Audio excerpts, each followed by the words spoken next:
one of the interesting things in terms of developing this project was to try to capture the New England characteristic of what Stonington and the somewhat agrarian history is. And there were lots of elements that were informed by us, Barbara and myself, because we lived in Stonington for over 30 years. But what was so exciting about these two designers is that they effectively were able to take many of those ideas and understood how important the land and the history of Stonington was, and then take that into a vernacular, if you will, which was a modernist vernacular that celebrates the stuff that each of you do so well. A project has a pavilion character in the sense that it doesn't dominate the site, but sits in a way that allows the site to be the primary reading. The Barcelona Pavilion is a project that is made out of walls where the corners don't come together, where they're kind of, it's de steel in a way, and its inner nature. And so that becomes a kind of influence for the work that I do that has to do with space being the primary reading rather than the object being the primary reading. First of all, you're trying to find what makes a site unique. I mean, what are the particular characteristics that are at work here that make it distinguished or distinctive? And that search is just one that I know you believe in, and we do too. But I mean, it's about sensibility too. I mean, y'all knew when, from working with me and then in meeting Maryann and getting to know her work, that there was a shared sensibility that would make the pursuit of this project really right and successful. Okay.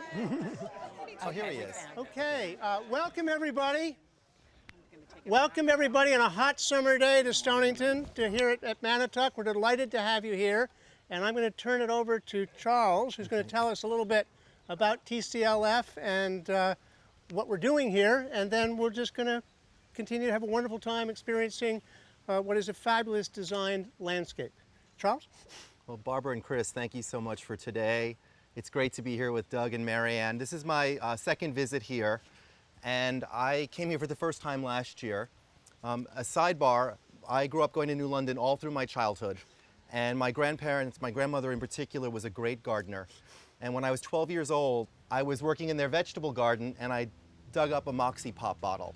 It was literally my first brush with landscape archaeology. That was really when, that was a first brush with the idea of landscapes being text. And the possibility of coming to a place like this where there's such a powerful narrative and to make that narrative visible. And that is really what the mission of the Cultural Landscape Foundation is. It's stewardship through education. And what we're trying to do is to teach people how to see and how to value landscape in a way that they're hardwired to look at a building. And so what we want to do today, which is really part of our core mission, is to make the hand of the landscape architect, to make the creative process, to make the collaboration between owner/patron and the design team visible, so that we can now all become custodians, stewards, and torch carriers for the legacy that follows. As you all know, one of the characteristics of this whole stretch of the Connecticut coast is the glacial landform of these linear ridges that are making their way down to the coast and the corresponding valleys of drainage that drains to the ocean. And this site, as you know, had probably one of the most distinctive and pure forms of a kind of drumlin ridge landscape for this area of Connecticut. And we were really inspired by that. And the layer of the agricultural land from hundreds of years really, where the field pattern had been laid over this landform, making the shape of that drumlin very evident and visible because of the way the stone walls stretch across the land. Really, I would say that singular feature of the topography drove all of our decisions about the house. One thing I do want to say about how the house lays out is I like to do projects that have to, if they can, have a passive solar aspect. The sun is coming this way, so that's why you see these huge overhangs. And all of the rooms orient to the south at different angles, but then they have these huge overhangs to allow for the winter sun to get in. And we have a diagram here showing how the winter sun, which is at a lower angle, can get in really deep into the house, and the summer sun, which is at a higher angle, is kept out by these overhangs. And then the way that the interior works is all the windows meet at the corner and slide out, so that we're starting to merge the inside of the house with the site in a way that where the corner is broken. You can see all these rooms.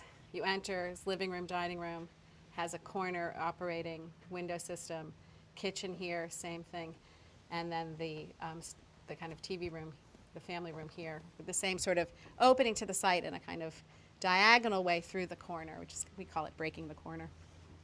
And you'll notice there's clear stories which allow for light to come in from above, which is really an exterior condition in the world. You know, when you're in architecture, typically light comes in through the side, through windows in the side.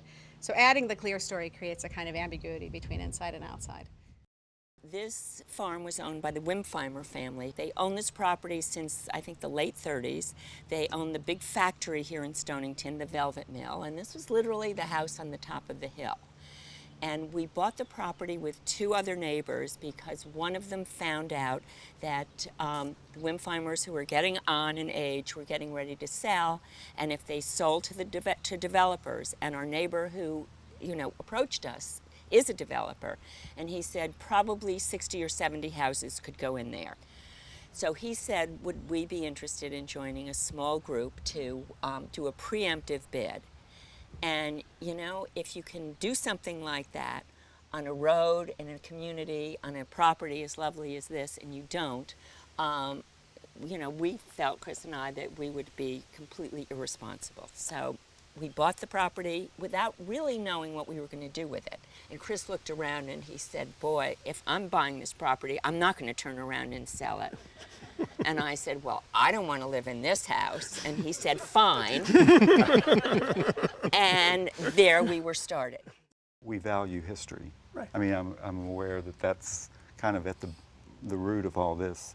And what I think is so important when we talk about contemporary architecture or landscape architecture, or in y'all's case where you're really interested in a contemporary way of living on the land, we believe that has to be rooted in history and tradition, as well as making something new. This project, I think, exemplifies that really beautifully. The way the historical artifacts come together with contemporary form.